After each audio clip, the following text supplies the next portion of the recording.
Okay, everybody, welcome in. I'm really excited today to feature our speakers. We have Niran, the founder of Panvala here, and we have Paul, head of partnerships at Panvala. And we also got Joshua behind the Opolis logo today. So I'm super excited, and we can go ahead and just jump in. So to introduce myself, my name is Rachel, and I am doing partnerships at Opolis for the Web3 space, nurturing DAO relationships, partnerships, and bringing up projects like Panvala to talk about what they're doing in their ecosystem. And without further ado, I'll pass the mic off to Naran to give an introduction to himself and Panvala. Hey everybody, and hey again, Rachel and Joshua. Good to see you. Well, not see you, but talk to you. My name is Niran Vabalola. I'm the founder of Panvala. Panvala is a mass movement of communities and their members aiming to build an economy that funds communities by default. And excited to talk more about that as we dive in. Awesome. Really happy to have you here today, Naran. And Paul, what's up, man? Hey, how's it going, Rachel? It's going great. Really happy that you were able to jump in. I know Rachel wasn't able to make it. So super happy that you're able to be here and just continue spreading the message of Panvala. So yeah, feel free to give an introduction, man. Yeah, for sure. I'm glad I was able to join. I'm Paul. I'm a full-time DAO contributor. I started contributing at Panvala basically once the announcement of Panvala stamps came out, because my whole focus in the space is public goods funding through crypto. So I have been helping with Neuron, with Panvala stamps, and working on helping grow the program to help as many communities as possible. Awesome. Thanks so much for being here today, Paul. And I know Joshua, we have Joshua on the Opolis account. I know he had to pass off a member call that was going on. Josh, if you're there, feel free to give an introduction. If not, we'll just move it along. All right. So when Josh comes back, he can talk a little bit about himself, his role at Opolis. Joshua is an executive steward and one of the founding members of Opolis. So really grateful to continue to collaborate with Joshua. He has a lot of insight into the world of freelancing, running your own business, incorporating yourself, and joining as a member of Opolis as one of the first people to join. Always a pleasure to work with you, Joshua. And yeah, I just want to dive in today and really highlight just some of the initiatives in Panvala League, and how we're working together to empower individuals in these communities. So I want to start off by asking today, I have some questions prepared, and I really just want to introduce this project to the attendees, because Panvala, like, whenever I hear about it, whenever I talk to anyone about Panvala, there's just such a positive reception from different communities and different people that it seems to really be making an impact and making waves in the Web3 space.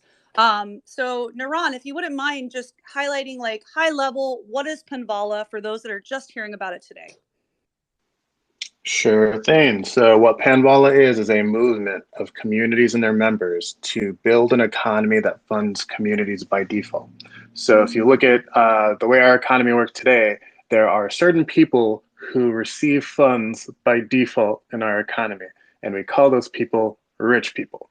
Our society, our economy is structured to just make value flow to people who already have lots of wealth. And I don't have a vendetta against rich people. I don't think rich people are evil, but I do think that you can actually structure an economy in a different way that makes value flow to communities by default. And I think if you ask a lot of people to choose between those two kinds of economies, one that funds people who are already wealthy by default and one that funds communities by default, I think most people would choose the one that funds communities by default. So that's why we're building that, not because we hate the rich or we hate businesses. Panvala is actually a very pro-business movement. We depend on businesses for the value that flows through it, but it's really trying to build an economy that funds communities by default. So to get an idea of what that looks like, think about every dollar that's spent to get your attention. Every dollar spent by a business to put their product, what they have to offer, their brand, in front of your face. Maybe you're scrolling on Facebook or Instagram, you see some ads pop up. Maybe you're watching a sports game and there are ads all over the place. The stadium's named after a company and whatever it is. There are companies that are spending a lot of money to get you in the door.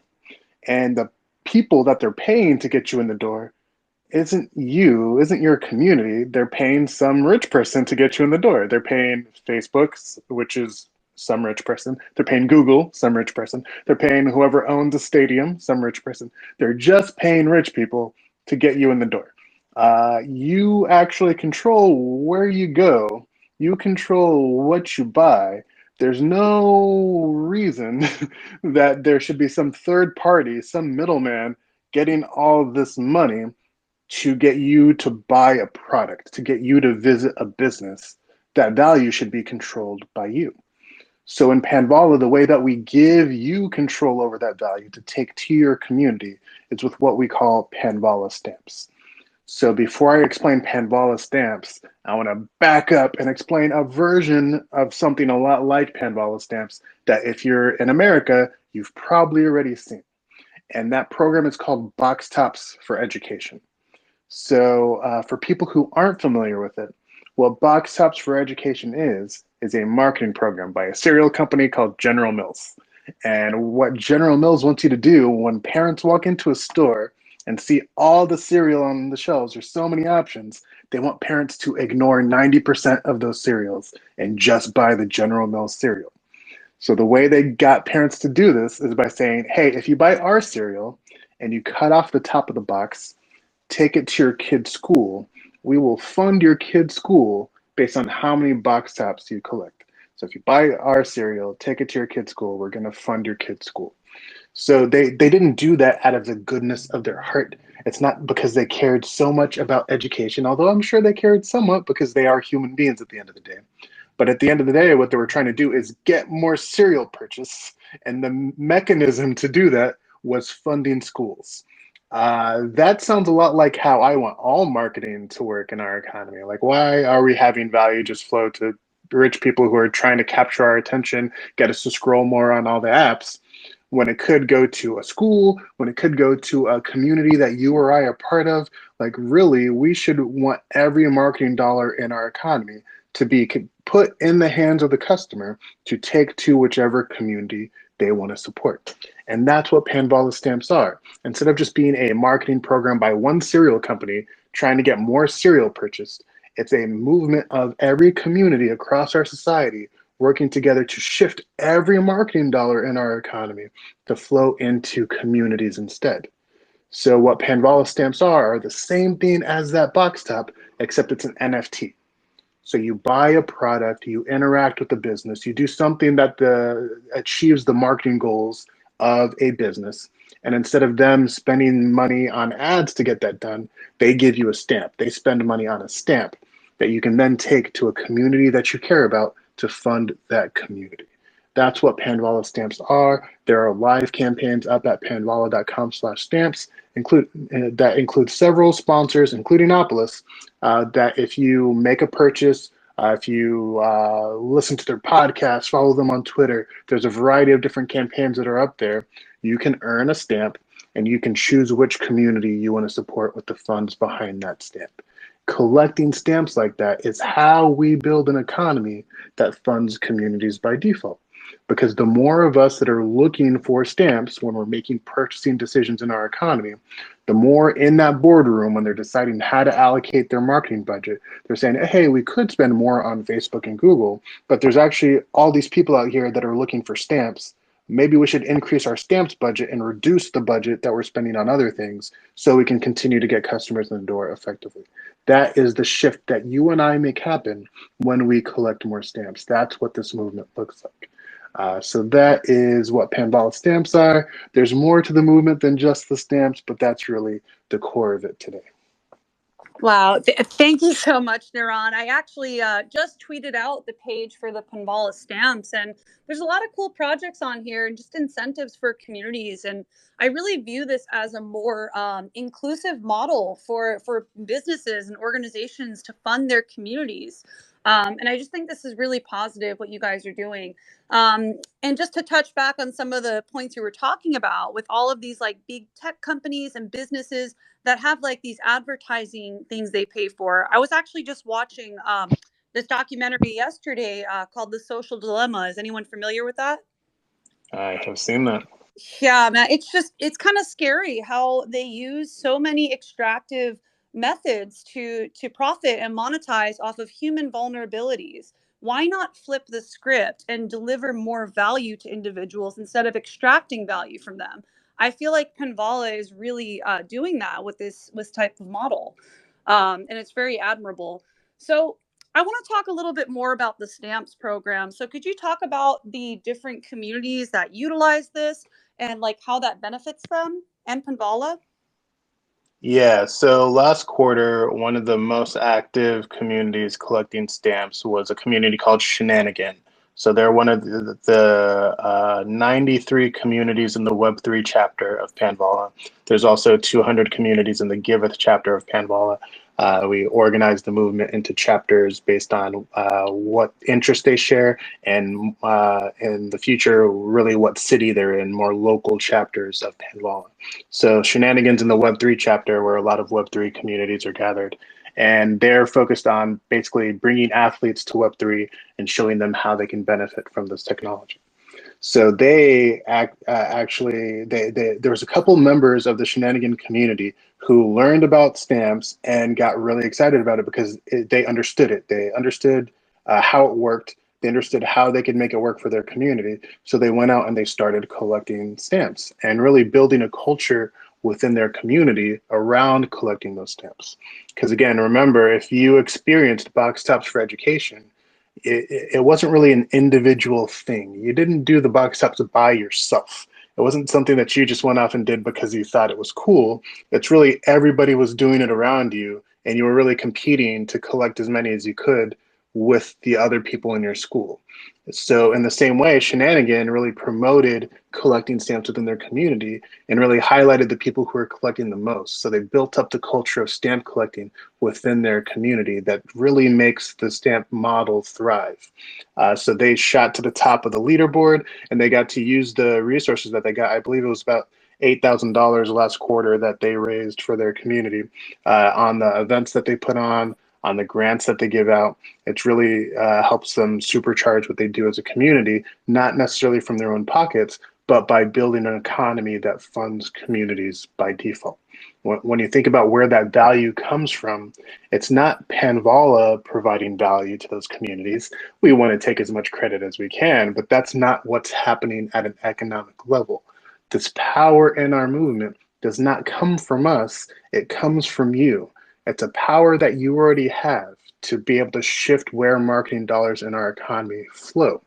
What we do as Panvala is we teach each community, like we did with Shenanigan, how to use that power and how to shift that value in our economy away from middlemen and to communities. That's what this movement is all about.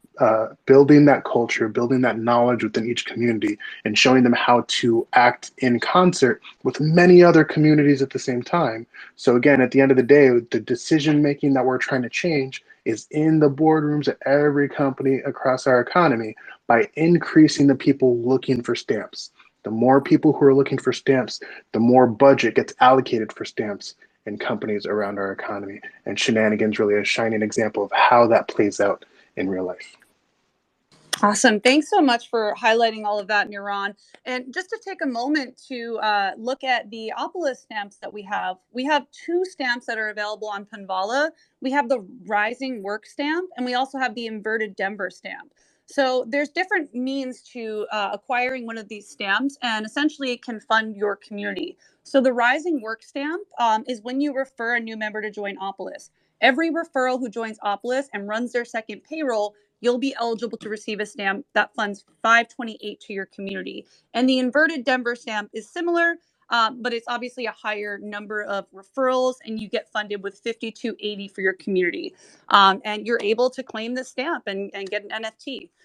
So I think it's a really cool initiative that you're doing this to support other communities and their growth.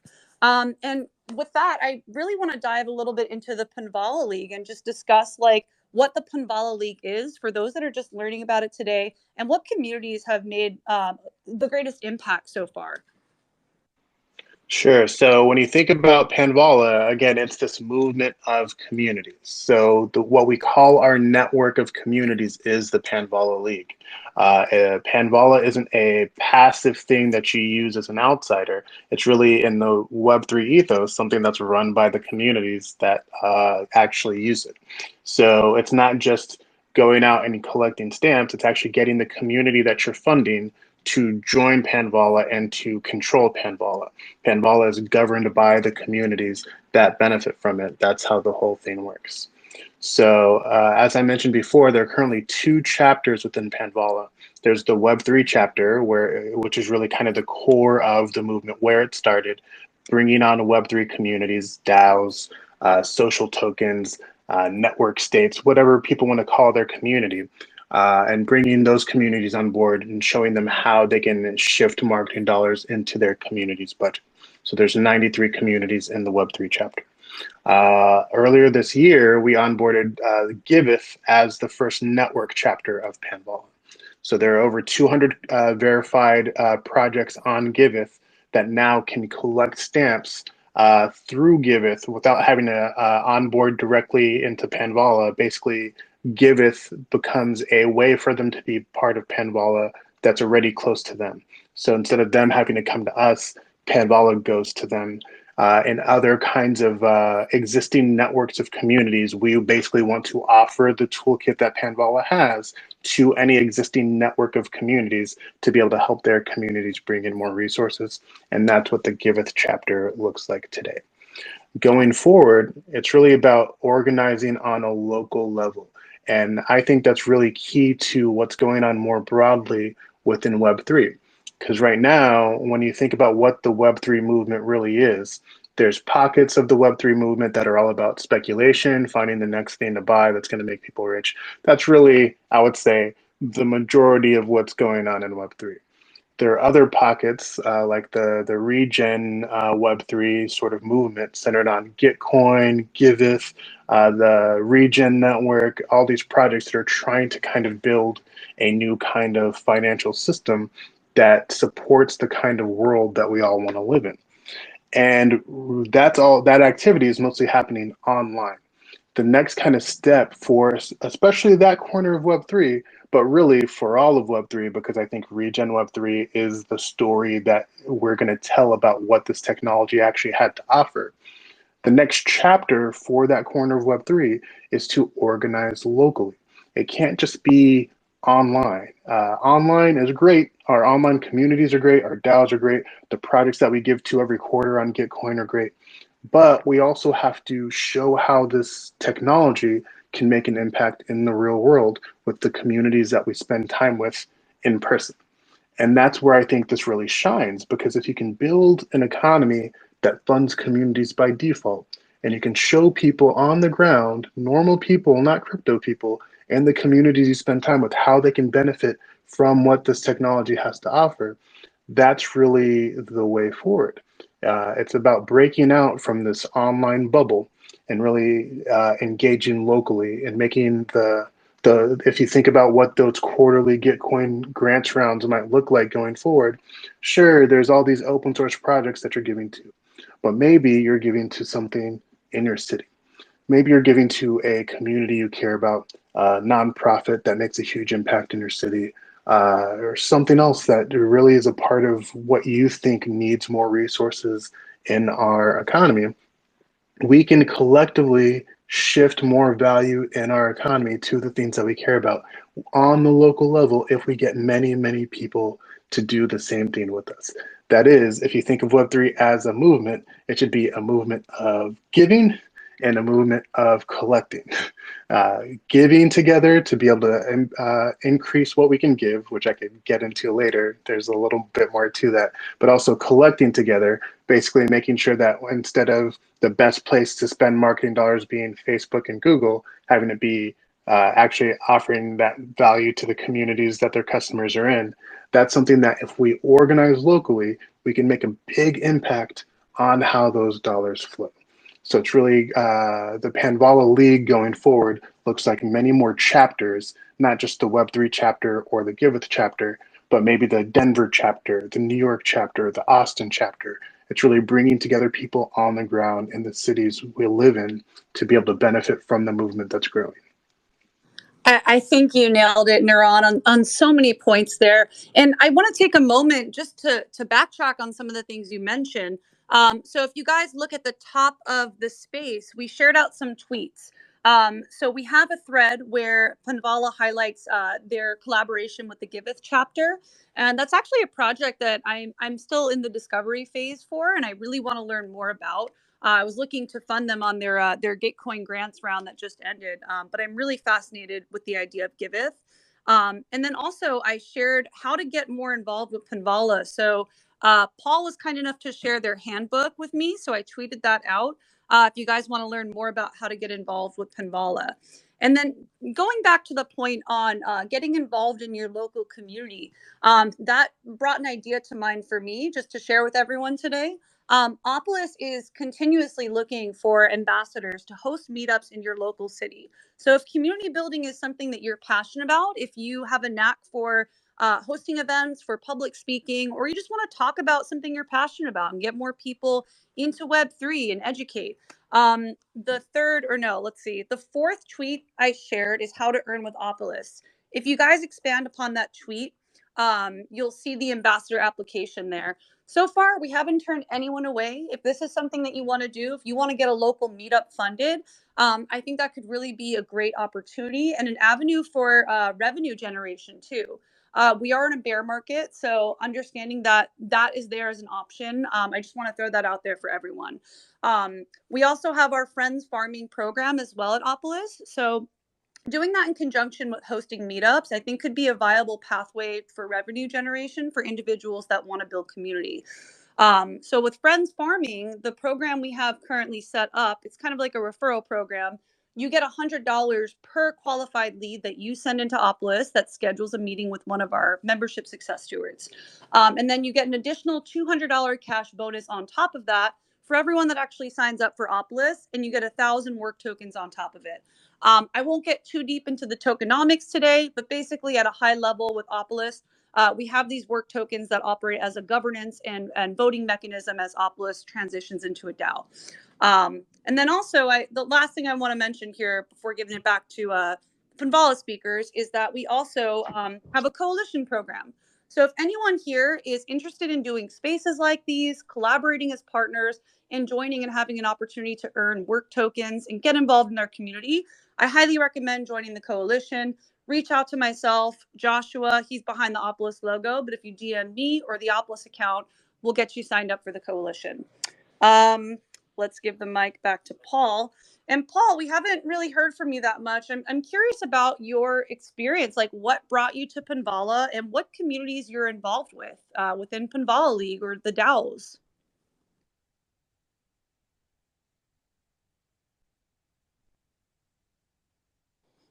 Hey, Paul, are you able to speak? Hey, yeah, I just missed that though.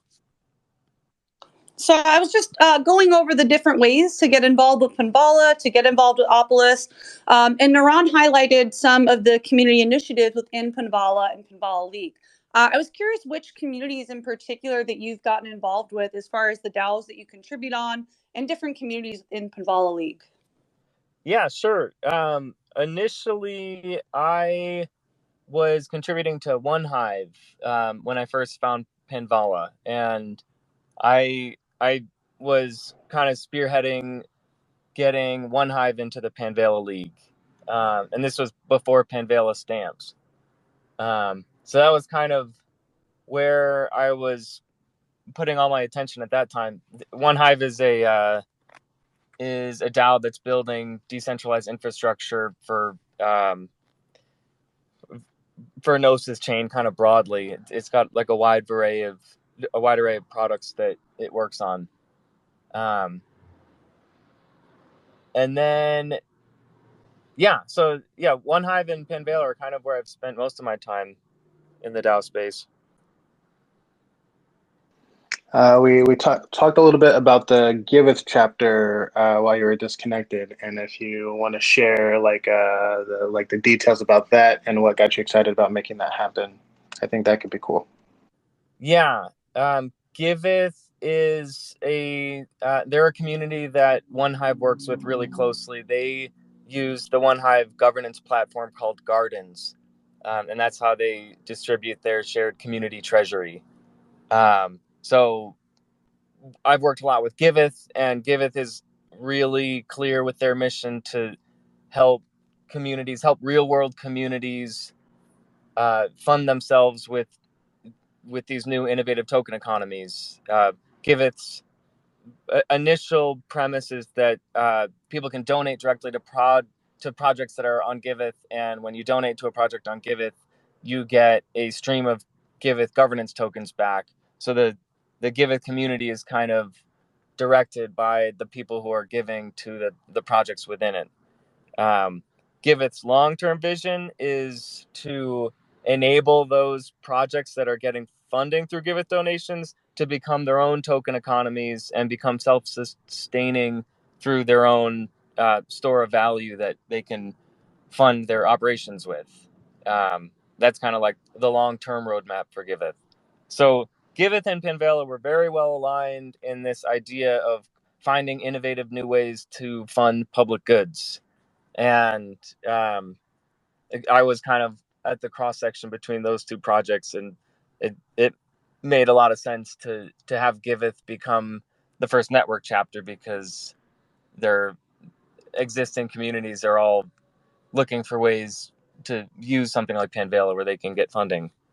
So yeah, I talked to Almond and Ashley from Giveth and Griff, and they were all super excited about it, and they jumped on and helped run a really good partnership where we got that all up and running within a few months, and now there's a really healthy stream of Giveth communities that are contributing to their own communities through Panvala. That's so amazing to hear. And that brings up another point I wanted to talk about. So I actually was having a conversation with Griff yesterday, and I'm trying to just plant some seeds for ETH Denver to really highlight different thought leaders in Web3 and in the DAO ecosystem. And I actually am coordinating an event during Biddle Week, which I shared the tweet to. If anyone wants to, retweet that, RSVP, it's filling up pretty quick. But what I want to do for ETH Denver is really just sit down with some different thought leaders, founders, people doing impactful things in Web3, and just sit down and talk, and interview them. So that's something that I've really been looking into doing more. I talked with Amber about that today, who's on our call too. So yeah, really excited to move forward for that. Something I wanted to ask too, before we go into like upcoming events and stuff, is just opening it up an organic conversation on how maybe we can tap into these different communities and educate more on Opolis and getting them empowered as a self-sovereign worker with all the tools they need to thrive. So really, I've wanted to tap into this partnership for a while, and I really see huge value in Panvala and Panvala League. And yeah, if we can just open up maybe an organic discussion on how we can strategize that, I'd love to open up that conversation. Yeah, so I think as far as awareness of Obelisk goes, the partnership I think has already worked out pretty well. When people learn about Panvala stamps and how to go collect them, one of the first things they come across is Obelisk. So for the people who haven't heard of it, they're like, okay, let me figure out what this thing is. And for people who have, they're like, okay, let me reevaluate this thing to see if I can earn the stamp for my community that my community is pushing me to go get right now. So from the awareness angle, I think it's been helpful. From the identifying the people who could best benefit from Opolis, that's where I think it maybe hasn't been targeted enough because basically most people in the communities across Panvala aren't actually self-sovereign workers. They're not making most of their income from a DAO. They're not. They're just not freelancers. I think going forward, one thing that we can probably do to filter things down to make it a little bit more targeted is really highlighting the freelancers within each community, really organizing people by what they do and how they work to make sure that whenever there's a stamp campaign, a sponsor that's trying to reach to a certain kind of worker, that they have an easier time getting that message across to that kind of worker so they can actually collect the stamp in an effective way. Because I'm sure across the about 300 communities in Panvala right now, there's a significant number of freelancers. But the when we tell people to collect stamps, the easiest thing for us to tell people is, hey, start with the Logos DAO campaign or start with the Index DAO campaign, because those are relatively straightforward for people to collect, and they don't have to be a special kind of person. But to benefit from Opolis, you do have to be a special kind of person. You have to be a freelancer. Right. You don't have to be that special, but there's plenty of freelancers out there. Kind of. And this is something that we definitely need to work out the process for, and this is partially my fault. And then Eddie, if you're listening, this is something we need to finalize. But to earn a Panvala stamp for Opolis, you don't need to be a freelancer. You just have to know somebody who has primarily 1099 income, because all of the Panvala stamps for Opolis are referral based. That first list should be done here pretty shortly. My goal is to try to have that out before ETHDenver. Most people don't realize that they have a bunch of freelancers in their life. Your barber is a freelancer. Most people who work in salons, do your nails, accountants, lawyers, lots of people that you interact with on a day-to-day basis don't have the ability to access the traditional financial services of large company employment.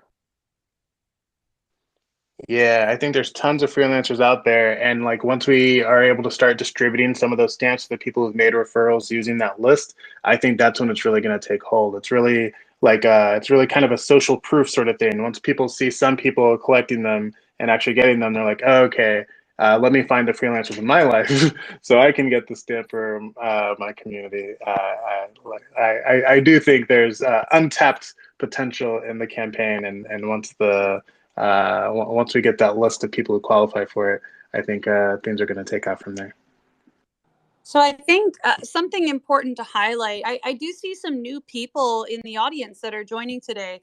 So Joshua, would you mind just going through at a high level, like what Opolis is and who is it's for, who this is built for? Sure. Yeah, I'd be happy to. The top sheet is Opolis is a member-owned employment cooperative that helps independent workers, as this is Freelancer Friday, we'll say primarily freelancers, who earn pre-tax income. That means that you're not working for a larger employer that's withholding taxes from your paycheck. To be able to process payroll in the DAO space, this is processing crypto payroll without having to go through a centralized exchange, and giving you a W-2 and pay stubs so that you can rent an apartment without saying to a landlord, I make magic internet money from a magic internet community. Please let me rent an apartment from you. Which seems to be one of the stronger use cases and problems that we've come across. And through this process of processing your payroll through the cooperative, you're able to access high quality health insurance, which for people who live in like New York and California, you can see up to like 30-40% savings off of what you can get on the exchange.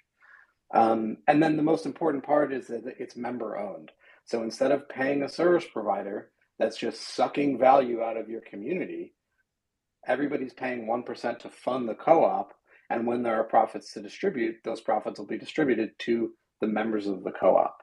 We can take this 1% and we can further subsidize benefits. We can expand the number of benefits that we have. We can do matching retirement account things. There's lots of things that we can do. And there's two primary things that you can do with the co-op. One, process your payroll through us. Two, refer somebody to process your payroll through us.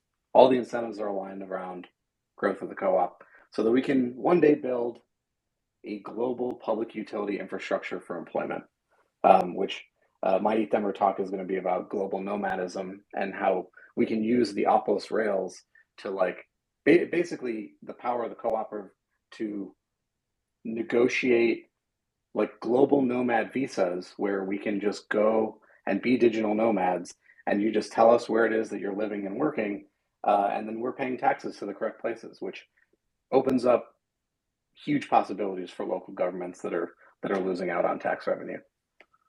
So there's that in a bundle. I'll step down back off the soapbox. Just really quickly to touch on that health insurance piece. If you're a freelancer and you're getting your insurance off the exchange, you really need to look into Uplist because that exchange insurance is garbage. You don't want it. You really need to try out Uplist if you're doing it that way. It's so true. There's just so many aspects of my life that have improved since joining. Like, seriously, I was using the state exchange before, and it's a lot cheaper now when I go to, the dentist, endodontist. It's just so much cheaper. They have really great coverage. So I highly recommend if you're someone working in Web3, if you're someone running your own business, Oplus really helps with the compliance factor, making sure you're compliant with your taxes. Depending on where you live, it varies, but yeah, we help with that. We help with benefits. And it's really just a very positive thing for anyone that's an independent worker on DAOs running their own business. Like I went from, earning magic internet money last year. And now this year I'm able to find a place to live and have that proof of employment, getting that W-2 annually and biweekly pay stub. So it's been really, really helpful for me as an individual.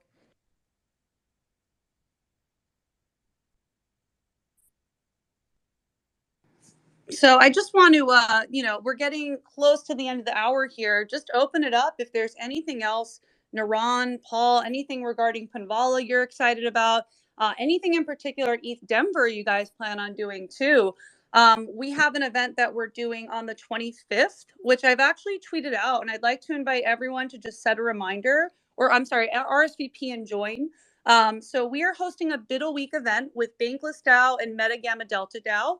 And we'll be doing that on the 25th, the evening of the 25th during Biddle Week. So I really hope to see some of you there. I'm curating a women's spa day as well, just to incorporate health and wellness into this event and make sure, we're all not burning out during this conference. So please reach out to me if you're a woman in the space that's going to ETH Denver. If you want to come participate in our spa day, reach out to me. And yeah, I'm really excited for that. Really excited to see the Panvala team, and I'll pass the mic over to Naran and Paul to talk about what you guys have planned. Yeah, for East Denver, really the center of it for us is Shelling Point, the first day of East Denver proper, where it's really kind of the regen main event, where the people who are trying to build an economy that works for the kind of world that we want to see really come together and share the things that they've learned, the things that they're working on, etc. So they haven't announced the speakers yet, but I applied to speak at that. So the really we'll see what happens there. But really working closely with Endowment, which is a platform that lets 501c3 nonprofits basically spin up an Ethereum wallet without having to manage their own. Basically, anything that comes into that wallet gets sent to them as a bank wire. Working closely with them to show more people how and why they should redirect their focus locally to the community that they're in. Because again, there's so much opportunity to build an economy that funds communities by default that just comes from elevating how we give locally. Communities that give locally at a large, consistent rate have more economic power than those that don't. And we want to get that message across to as many people as possible so we can organize people and coordinate to make that happen. What Web3 technology is good at is organizing people, coordinating people to take action together. And we want to illustrate that on a broad basis by making lots and lots of communities a lot wealthier than they used to be. And that's what this is all about. So excited to show more to people at ETH Denver and get more people on board. That's awesome. Well, I applied also to talk at Shelling Point, and I really want to touch on the idea of regenerative employment and empowering individuals to become self-sovereign, to be their own boss. So that's something I really hope to do kind of like a kind of experimental talk, not really a panel, but like a talk mixed with an interactive discussion with people in the audience or attendees. So I'm really hoping to get approved for that. And yeah, Joshua, what are you excited about for ETH Denver? I'm not yet at the point where I would answer this question for it to be over. I think you laughed a little too soon on that. I'm most excited for all of the Bufficorns to be together in one room. This, like, obviously ETH Denver, Super Bowl of crypto events, some of the greatest like innovations and then like thought leadership in DAOs has come, and actually NFTs too have come out of ETH Denver. And stupidly, I am probably most excited to sit around and talk to other Bufficorns. Not necessarily about Bufficorns, but like, I don't know, about the other stuff. Being together is that's not stupid. You guys too? Naran, it's been like months since I've seen you in person. Paul, same. It's just been too long. It's going to be a good time. It's going to be great.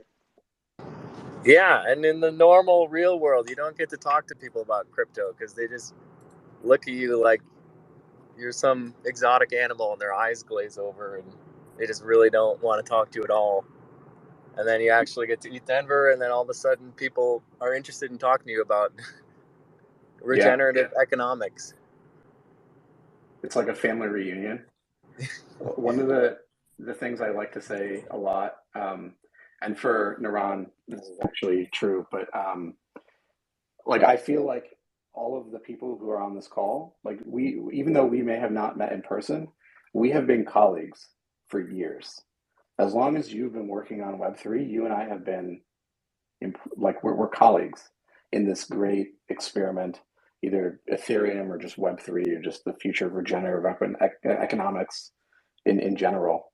And the joke I would like to say here is like I'm looking for a therapist, right? And I'm just like, how do you search for one that just instantly going to consider you nuts? A lot of the things that we work on, just to the average person, would just be described as crazy. It's like you guys live entirely in your own world. It's like, do you write an advertisement? It's like, I would like seeking a Web3 competent therapist who understands that this is not, just crazy in and of itself. A therapist who understands the fusion of a buffalo and a unicorn. Sure. Yes. Requirement: you must hold a Bufficorn NFT, and then you're qualified to be a Web3 therapist. I don't know. Do you guys think about that at all? I definitely think about that. I thought my therapist was going to think I'm a crazy person, but it turns out that he thinks I'm more sane than I do about, like, all the crazy things going on. I'm like, oh, this is crazy, right? And he's like, no, I guess we've been talking to each other for enough time that, like, if this all's consistent, you're not too far off the rails. And I'm like, no, tell me I'm crazy. I pay you money. Tell me I'm crazy. And he won't do it.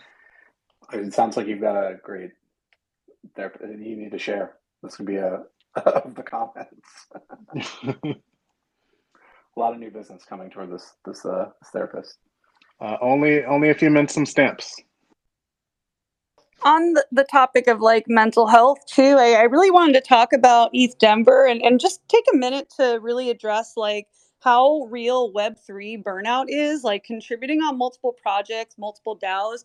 I really want to urge everyone to just incorporate self-care into this experience. Like, you don't have to do all of the things. It's okay to slow down. It's okay to go to the Zen Zone, or what is it, the Bufficorn Lounge, and take time for self-care too.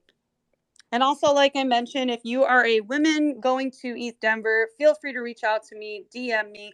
I am curating a women's wellness day where we're going to get like a meditative sound healing journey in a salt cave, infrared sauna sessions. It's going to be really amazing. So if you're interested in that, feel free to DM me. And we are getting to the top of the hour here. So I just want to welcome up any attendees, anyone that wants to come up. If you're excited about ETH Denver, if you're excited about Opolis, or have questions for the Panvala team, feel free to come request the mic. It's an open floor.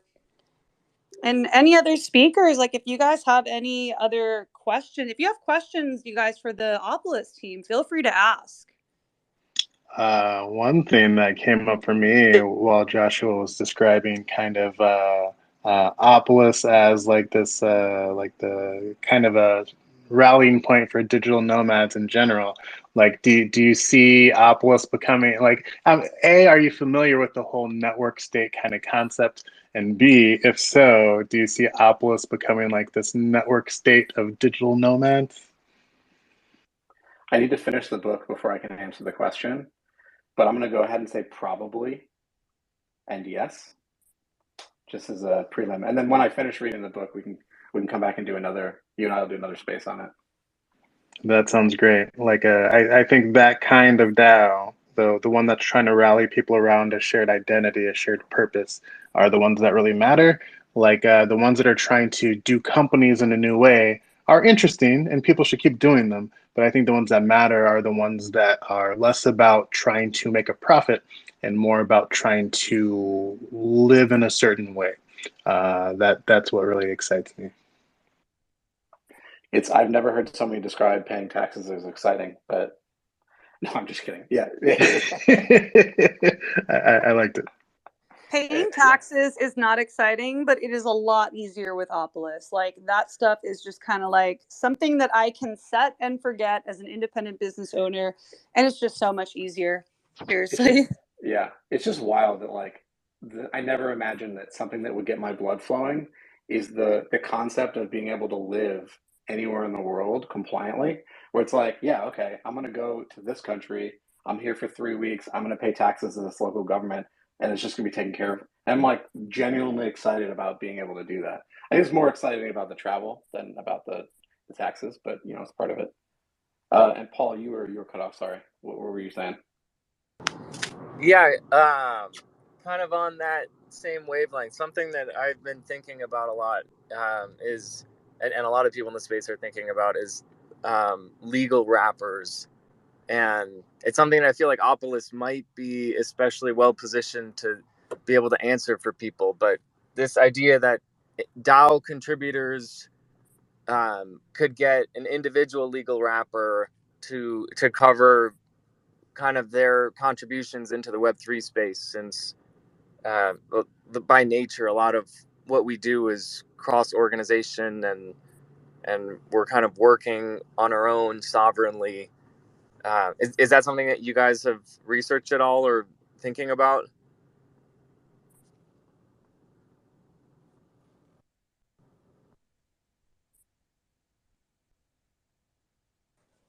I think I'll let Josh answer that question. Josh, if you have anything there. I'm sorry, I didn't hear the question. I think I cut out.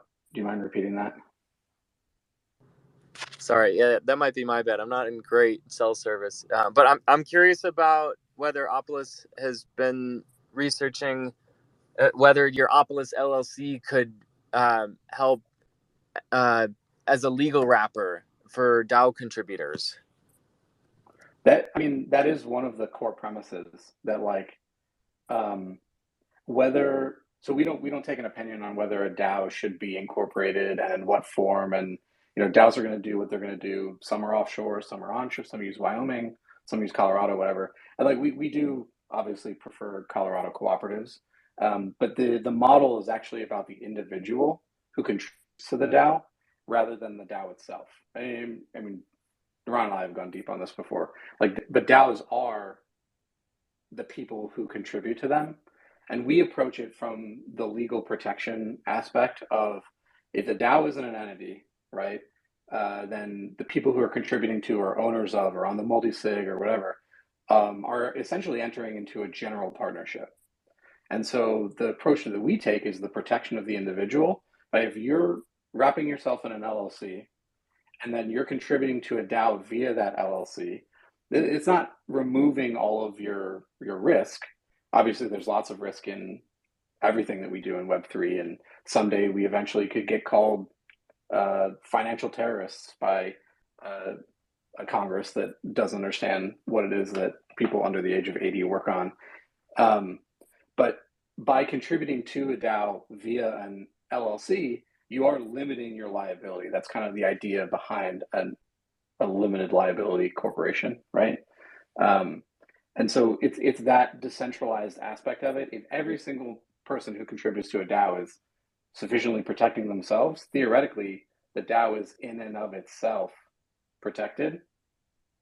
Theoretically. But we kind of stop short of talking about what is the DAO's liability, and we focus on our members, and our members are individuals. So that's kind of the angle that we approach. Yeah, I like that. I kind of push back against the idea that the DAOs should be registered as a legal entity, especially with gardens. That's when people ask about legal wrappers for the gardens that they're setting up. It's like the point of it is that it's decentralized and no one is owning the work that's being done by the DAO. So yeah, I'm really hoping that we can like set the precedent that individual wrappers is how we organize we probably would come to an agreement on this, but like what we agree on doesn't particularly matter if there's some like 3-letter agency that starts going after people. And historically, government agencies go after whatever they are easiest able to go after, the lowest hanging fruit.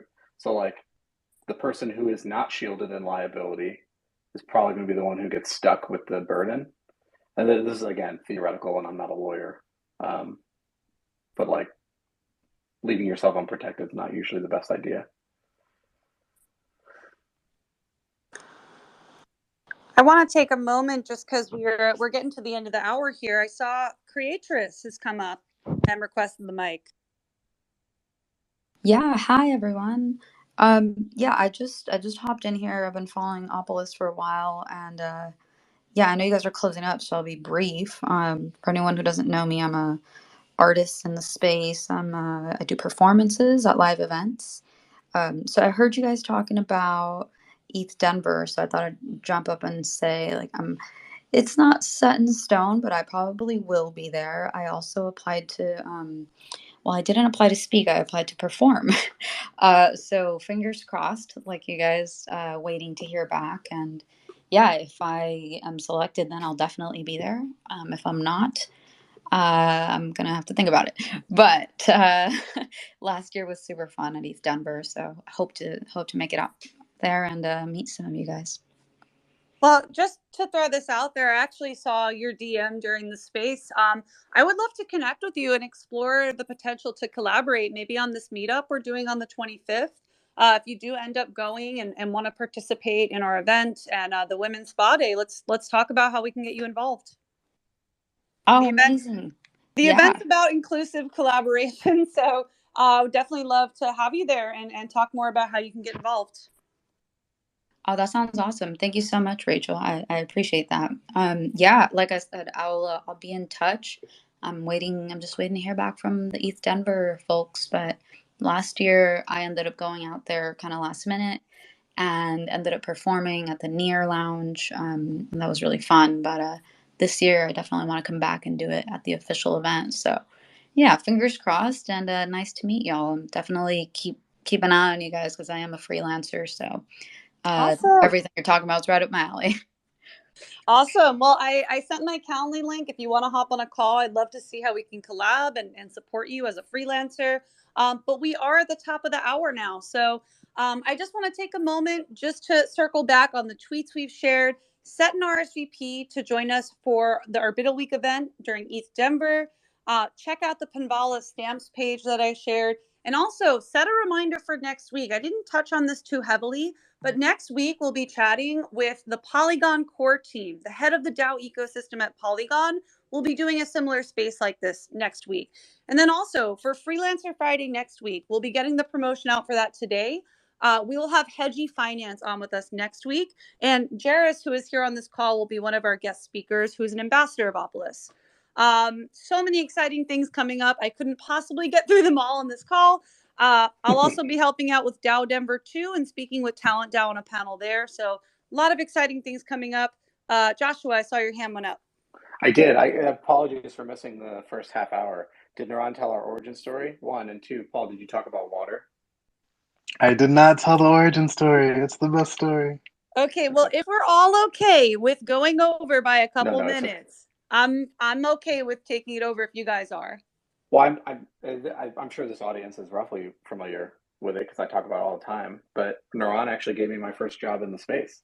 I would not be here if it was not for Neuron hiring me on to Panvala.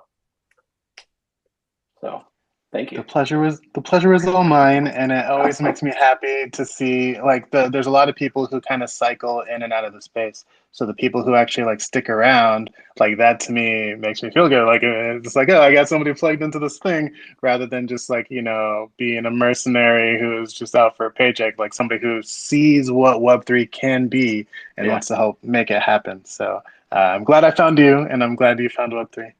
Oh. We have some good touching moments on this space here. Yeah, these past couple spaces have been awesome. I heard yours and Renee's origin story with Talent DAO. And it's just so awesome. The support in this community that we get, man, it's just amazing. And we are over the hour, but I want to hear from Paul about this water story. Yeah, that's sort of, I guess, how Josh and I met. Water's a shared liquidity project on Gnosis chain, where 7 different tokens are supporting each other's liquidity. And Josh and I have both been working on that. That was kind of a One Hive project that I led a year ago. But that was a really interesting way for Opolis to get its initial liquidity on Gnosis chain, because the work token didn't exist on Gnosis chain, and it was able to get sustainable liquidity that it only needed to put work token up for. It didn't need to buy another token.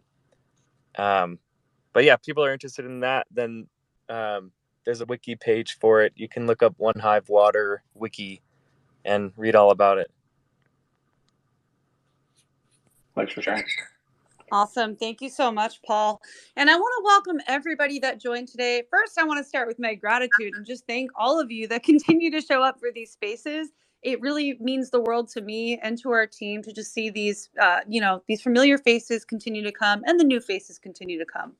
Before we end today, I want to welcome you all to follow our speakers. And Joshua is behind the Opolis logo today, but Joshua, I believe his handle's OX Joshua SP, if I'm not mistaken. SL. It's my SL. initials. So go ahead and give Joshua a follow Neuron, follow Paul. These are some really incredible humans that are working to shape the future of Web3 and how we collaborate together. So yeah, any closing thoughts, any burning questions or anything anyone wants to share before we wrap it up today?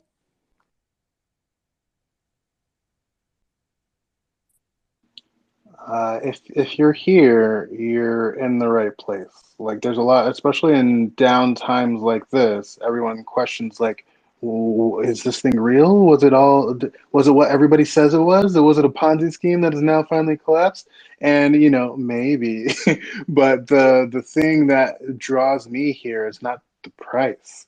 It's the fact that you can actually use this technology to help a lot of people work together in new ways that they couldn't before. I'm not here because I believe in some sort of technology. I don't believe in code. I don't believe in prices and surprise riches. What I believe in at the end of the day is people. I believe that human beings coming together can shape a world that works for more people. I have no doubt in my mind that's true, because that's what we've been doing on this planet for quite some time. We're pretty good at it. Humans are amazing. And if we can find ways using this technology to make our society even better than it is today, because we know it's not perfect, there's lots of stuff wrong. It's pretty good, but there's lots of stuff wrong. If we can make it even better, that's going to be a great world for us to all live in, and it's going to be a great world to give to our kids. So I am excited to see what we do together, and I'm excited to see what the next chapter of this Web3 story looks like. Thank you so much, Neuron. Seriously, I couldn't agree with you more. I'm seriously here for the community and the human connection and the fusion of the potential of this technology, of blockchain technology and Web3 mixed with human collaboration, inclusive collaboration, where we all support each other to create a more regenerative, economic, positive sum game. And I'm just so grateful for everyone that continues to show up. For all these connections that we've made together. And Yeah, I'm excited for ETH Denver. I'm excited to see you guys in person again. Just overall, just filled with gratitude and so happy to be here. Yeah, can't wait for ETH Denver. And thanks for setting this up and getting to help share the Panvala story. Yeah, honestly, my pleasure. Like you guys, you're one of the first communities that I learned about when joining Opolis, and I'm really grateful that you've supported us and gotten us out there with the stamps program. I'm always happy to do the same and continue to share what you guys are working on. Um, so I'm gonna end the space here in a minute. Does anybody have anything else before we wrap up? Awesome. Well, again, thank you all for joining. I hope to see some of you at ETH Denver. Definitely join our next Freelancer Friday and our upcoming space with Polygon. And we'll talk to you guys later. Thanks, Rachel. Thanks, Josh. See you guys. Thanks, guys.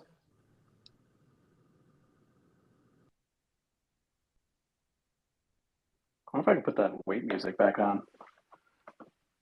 I'm just gonna close the space. All right, see you, friends.